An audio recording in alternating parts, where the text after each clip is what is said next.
네, 오늘 말씀 시편 8편 보겠습니다. 오늘 본문만큼은 우리가 성경을 펴고 함께 그 성경 본문을 눈으로 보며 따라와 주시면 감사하겠습니다. 네, 시편 8편의 표제를 보겠습니다. 네, 이 시는 다윗의 시고요. 인도자를 따라 깃딧에 맞춘 노래입니다. 여기서 깃딧은요, 어떤 현악기의 이름일 것이다, 혹은 특정한 선율을 지칭하는 표현일 것이다 등의 의견이 있는데요, 오늘날 이 의미를 정확하게 알 수는 없다고 합니다. 이어서 1절을 보겠습니다. 여호와 우리 주여, 주의 이름이 온 땅에 어찌 그리 아름다운지요. 모세가 불붙은 떨기나무를 보러 나아왔을 때 아브라함의 하나님, 이삭의 하나님, 야곱의 하나님께서는 스스로의 이름을 여호와라고 알려주셨습니다. 신이 자기의 이름을 가르쳐준 것이지요. 그리고 이스라엘이 애굽에서 벗어나 시내산에 도착했을 때 하나님께서는 율법과 함께 제3계명을 주셨습니다. 출애굽기 20장 7절 말씀인데 제가 읽겠습니다. 너는 내 하나님 여호와의 이름을 망령되게 부르지 말라. 여호와는 그의 이름을 망령되게 부르는 자를 죄 없다 하지 아니하리라. 아멘. 여호와의 이름은 거룩하기 때문에 헛되이 부르거나 함부로 불러서는 안 된다는 것이죠. 반대로 우리는 그분을 대할 때 경외함으로, 즉 공경과 두려움으로 나아가야 합니다. 그분의 이름을 대할 때도 마찬가지고요. 그래서 이스라엘 사람들은 여호와의 이름을 망령되게 부르는 경우를 원천적으로 차단하기 위해서 여호와 혹은 야훼라는 단어를 맞닥뜨릴 때마다 아도나이라고 바꿔서 읽어왔습니다. 네, 주인님, 주님이라는 뜻이죠. 그 정도로 무게감 있게 소중하게 받들어야 할 당신의 이름이 온 땅에 어찌 그리 아름답습니까? 라고 시인은 1절에서 고백하고 있는 것입니다. 여기서 아름답다라고 번역된 단어 아디르는요, 위엄이 넘친다, 위풍당당하다, 위대하다, 크고 넓다, 고결하다, 그리고 영광스럽다 등의 의미로 쓰인 단어입니다. 주님의 이름이 온 땅에서 영광스럽다는 것이지요. 이어서 1절 뒷부분을 보시면요, 주의 영광이 하늘을 덮었나이다. 여기서 영광으로 번역된 단어는 호드인데 아디르와 비슷한 뜻을 가지고 있습니다. 그러니까 주님의 이름이 온 땅에서 영광스러울 뿐만 아니라 그 영광이 하늘 위에까지 미친다는 것이지요. 네, 땅과 하늘, 그래서 온 피조세계가 하나님 이름의 영광과 위엄으로 가득 차 있다는 것입니다. 네, 2절을 보겠습니다. 2절은 우리 한 목소리로 함께 읽겠습니다. 주의 대적으로 말미암아 어린 아이들과 젖먹이들의 입으로 권능을 세우시며 이는 원수들과 보복자들을 잠잠하게 하려 하심이니이다. 아멘. 네, 시인은 2절에서 두 그룹의 사람을 대조시키려 한 것으로 보입니다. 첫 번째 그룹은 어린아이들과 젖먹이들이고요. 그리고 그에 대비되는 원수들과 보복자들이 있습니다. 어린아이들과 젖먹이들은 아주 연약하고 겸손할 수밖에 없는 존재들이지요. 인생 경험이랄 것도 별로 없고 혼자서는 생존하는 것 자체가 거의 불가능하지 않습니까? 그에 비해서 원수들과 보복자들, 이 그룹은 강함과 오만함을 상징하는 존재들이라 할 수 있을 것입니다. 누군가와 원수가 되고 보복을 한다는 것 자체가 힘이 없으면 불가능한 일이니까요. 그리고 이런 원수들과 보복자들이 2절 맨 앞에 나오는 주의 대적이라고 보아야 할 것입니다. 이들은 하나님을 인정하지 않고 그분에게 대드는 원수이거나 자기보다 약한 이들에게 보복한다는 점에서 주의 대적인 것이지요. 그런데 놀라운 것은 어린아이들과 젖먹이들의 입에서 나오는 하나님을 향한 찬양과 인정을 통해서 하나님은 그분의 권능을, 위엄을 세우기를 기뻐하신다는 데 있습니다. 다시 말해 약한 자들의 신앙 고백을 통해서 하나님의 권위가 선다는 것이지요. 하나님은 그것을 왜 기뻐하실까요? 스스로 강하고 지혜롭다 생각하는 원수와 보복자들은 주의 대적으로서 하나님을 인정하지 않는데 그들이 틀렸고 이 어린아이들이 옳았다는 것이 결국엔 드러날 것이기 때문입니다. 그러면 원수와 보복자들은 부끄러워서 잠잠해질 수밖에 없겠지요.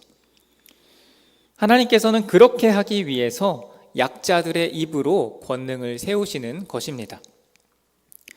그리고 우리는 예수님 덕분에 이 구절을 좀 더 자세히 이해할 수 있게 되었습니다. 마태복음 21장에는 예수님께서 십자가에 못 박히러 예루살렘 성에 들어가실 때의 일이 기록되어 있는데요. 수많은 무리들이 이렇게 찬양을 했습니다. 호산나 다윗의 자손이여, 찬송하리로다 주의 이름으로 오시는 이여, 가장 높은 곳에서 호산나. 이 표현은 예수님을 다윗의 자손, 메시아로 인정하며 호시아나, 지금 구원해달라고 부르짖은 것이죠.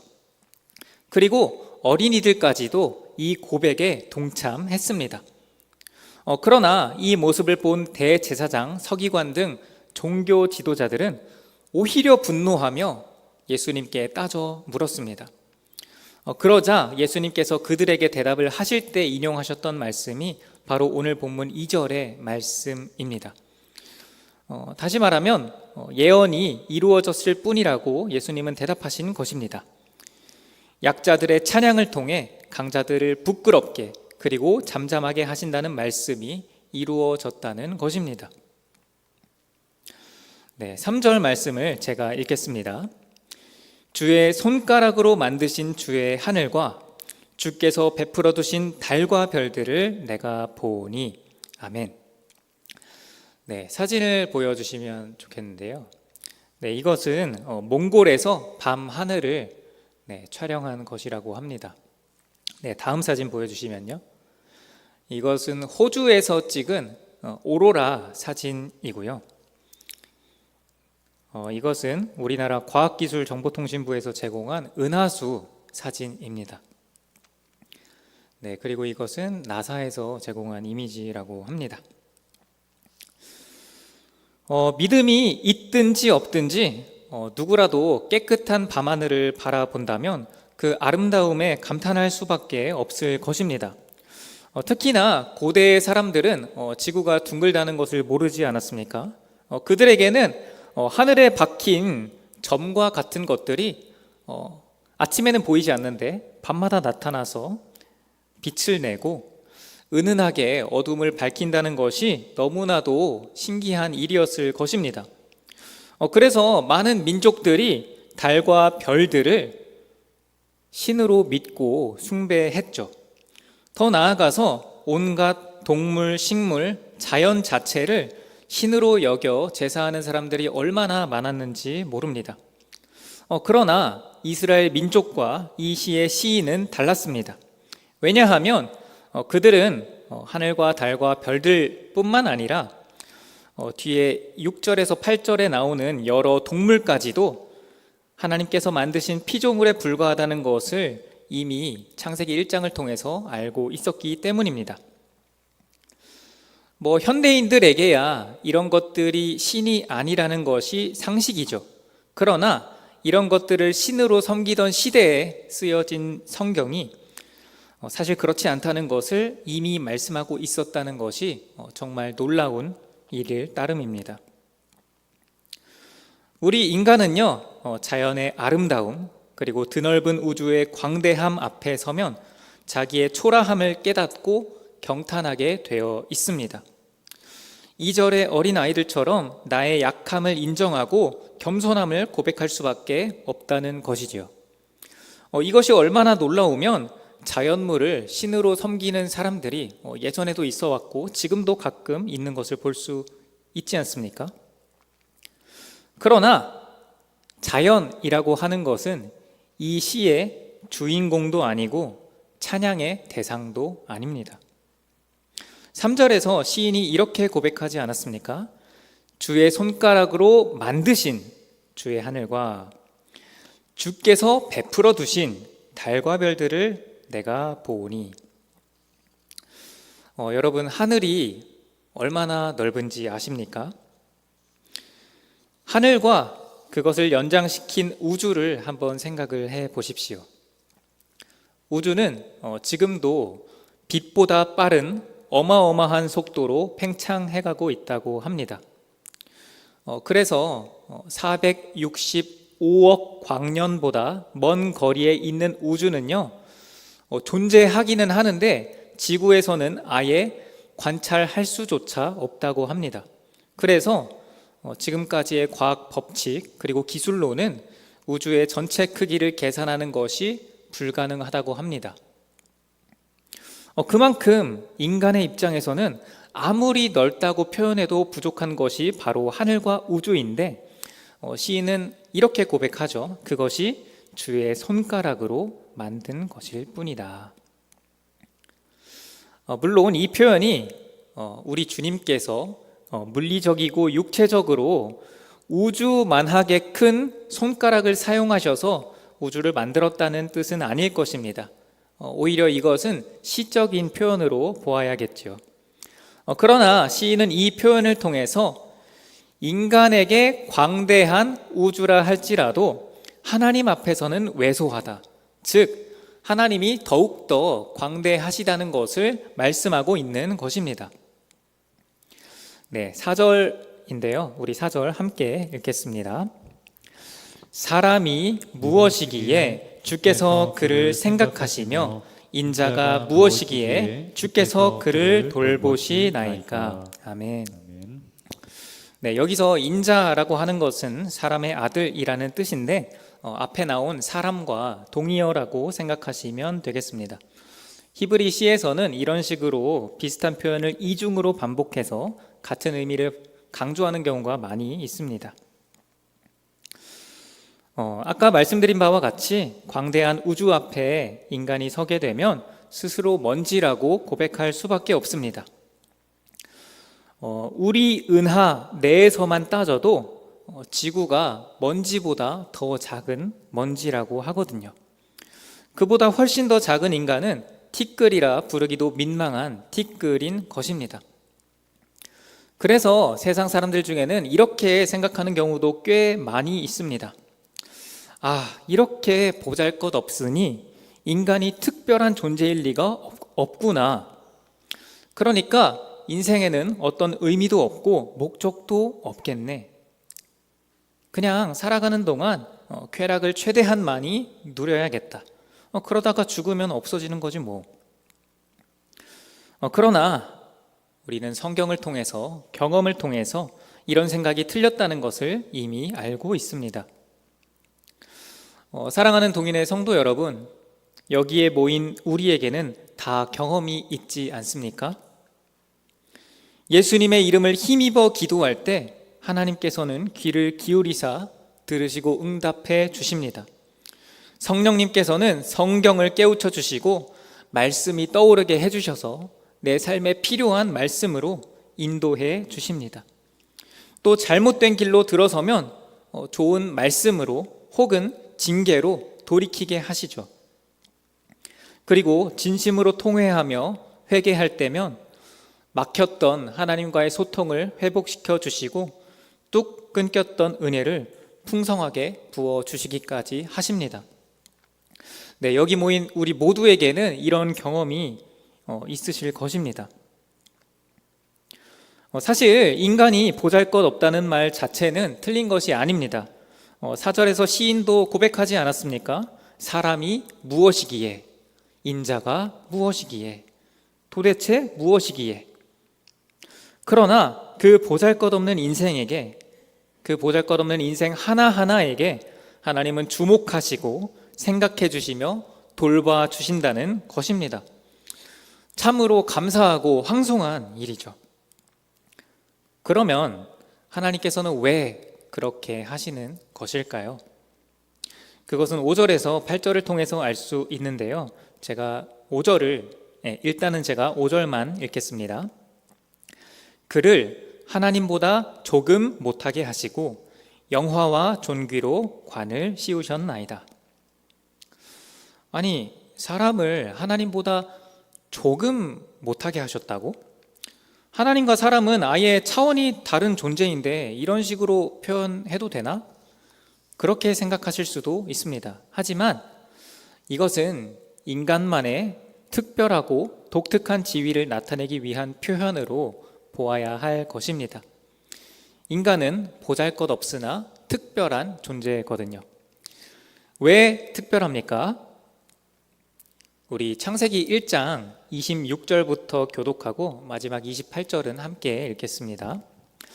하나님이 이르시되 우리의 형상을 따라 우리의 모양대로 우리가 사람을 만들고 그들로 바다의 물고기와 하늘의 새와 가축과 온 땅과 땅에 기는 모든 것을 다스리게 하자 하시고, 하나님이 자기 형상 곧 하나님의 형상대로 사람을 창조하시되 남자와 여자를 창조하시고. 함께 읽습니다. 하나님이 그들에게 복을 주시며 하나님이 그들에게 이르시되 생육하고 번성하여 땅에 충만하라. 땅을 정복하라. 바다의 물고기와 하늘의 새와 땅에 움직이는 모든 생물을 다스리라 하시니라. 아멘. 사람은 그 자체가 강하고 뛰어나서가 아니라 하나님께서 특별하게 여겨주셔서 하나님의 형상을 따라 하나님의 모양대로 만들어 주셨기에 특별한 것입니다. 그런 점에서 하나님보다 조금 못하게 하셨다라고 오늘 본문 5절이 표현한 것이지요. 그리고 5절 뒷부분에 나오는 영화와 존귀로 관을 씌우셨나이다 부분은 마치 왕관을 넘겨주는 그런 대관식의 이미지를 떠오르게 합니다. 다시 말해서 하나님께서 그분이 갖고 계시는 왕권의 일부, 즉 이 땅의 통치권을 사람에게 넘겨주신 것을 영광과 존귀로 관을 씌웠다라고 표현한 것이지요. 이어서 나오는 오늘 본문 6절에서 8절까지의 말씀은 아까 읽은 창세기 1장 말씀과 일맥상통한 모습을 보여줍니다. 제가 읽겠습니다. 주의 손으로 만드신 것을 다스리게 하시고 만물을 그의 발 아래 두셨으니 곧 모든 소와 양과 들짐승이며 공중의 새와 바다의 물고기와 바닷길에 다니는 것이니이다. 아멘. 주님께서는 당신의 놀라운 솜씨로 만드신 피조세계를 사람에게 맡겨 다스리게 하셨고 만물을 그 사람의 발 아래에 두셨습니다. 지금은 심지어는 사람들이 신으로 섬기던 달까지도 인간의 발 아래로 들어왔죠. 이어서 7, 8절은 사람의 발 아래 두신 만물 중에는 여러 동물들도 포함된다는 것을 말씀해주고 있습니다. 여러분, 사람보다 더 크고 강하고 빠른 동물들이 얼마나 많습니까? 사자, 호랑이, 코끼리, 하마, 상어, 고래 등 이런 다양한 동물들이 있고요. 심지어 침팬지나 고릴라 같은 영장류들은 그 소나기를 쥐는 힘이 인간보다 2배에서 6배까지도 더 강하다고 합니다. 아무리 단련한다고 해도 인간은 다른 동물들과 비교했을 때 상당히 허약한 편인 것이지요. 그러나 그 허약한 인간을 하나님께서 만물의 영장으로 영적인 우두머리로 세워주셨기에 동물들 또한 인간의 지배를 받고 있는 것입니다. 그래서 우리가 소와 양 등 가축에서 고기를 얻고요, 다양한 동물을 길들여서 애완동물로 삼기도 합니다.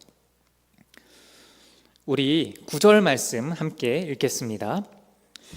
여호와 우리 주여, 주의 이름이 온 땅에 어찌 그리 아름다운지요. 아멘. 시인은 1절에서 감탄하며 고백했던 것을 시의 마지막에서 다시 한번 똑같이 고백하고 있습니다. 여호와의 이름이 온 땅에 어찌 그리 위엄이 넘치고 영광스러운지요. 그것은 시인이 3절부터 8절까지 여호와께서 만드신 피조 세계를 돌아보며 그 솜씨에 놀라고, 그리고 아무것도 아닌 인간에게 그 모든 것을 다스리게 주신 특권에 놀랐기 때문일 것입니다. 이렇게 시편 8편이 마무리됩니다. 말씀을 정리하겠습니다. 오늘 이 시편은 주의 이름의 위엄과 영광이 땅과 하늘에 가득하다는 고백으로 시작되었습니다. 그리고 우리 주님은 약하고 겸손한 자들을 통해서 강하고 오만한 자들을 부끄럽게 그리고 잠잠하게 하기를 기뻐하신다는 것을 말씀했죠. 또 인간은 주께서 만드신 피조 세계에서 티끌 중에 티끌인데 그 피조 세계조차 하나님의 광대함에는 비할 수 없다는 것을 말씀하고 있습니다. 주님께서 만드신 모든 것들은 우리가 보기에 놀랍기 그지없으나 그것들이 주인공이 아니고요. 주께서는 그 모든 것들을 우리의 지배 아래 맡겨 주셨습니다. 영화와 존귀로 관을 씌워 주신 것이지요. 뿐만 아니라 주님은 그런 작은 우리들 한 사람 한 사람에게 관심을 가져주시고 우리의 기도를 들으사 응답해 주시고 말씀으로 말씀해 주시고 선하게 인도하시며 늘 우리를 그렇게 선한 길로 인도해 주시기까지 하십니다. 보잘것없는 우리를 특별하게 여겨주신 이 모든 것들이 우리에게 얼마나 놀라운 특권이고 은혜인지 깨닫고 감사하며 천지에 가득한 주의 위엄과 영광을 늘 찬양하는 우리 모두가 되시기를 예수 그리스도의 이름으로 축복합니다.